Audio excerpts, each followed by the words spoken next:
Controversial statue in Chula Vista has a new name. And it comes after the city permanently removed a Christopher Columbus statue. CBS 8's Chris Groh live in Chula Vista now with how leaders are moving forward here this morning. Good morning.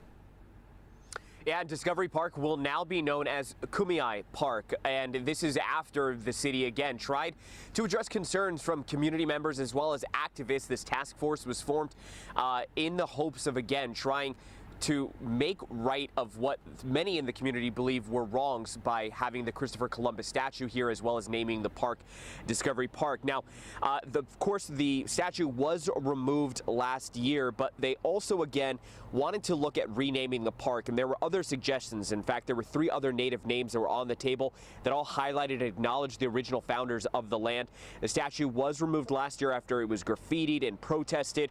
The city still needs to decide what will take its place. But council members don't want to erase history, so a plaque will go up eventually to educate all of us on the indigenous people who came before Christopher Columbus. But take a listen to what the mayor of Chula Vista, Mary Casillas-Salas, had to say yesterday again about the movement to remove not only the statue, but also rename the park.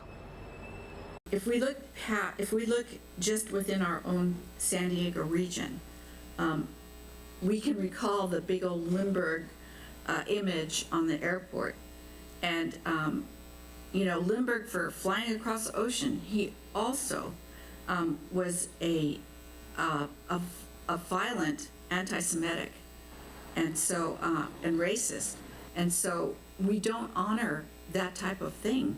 We just don't. And when we become more enlightened, then we have to do something about it.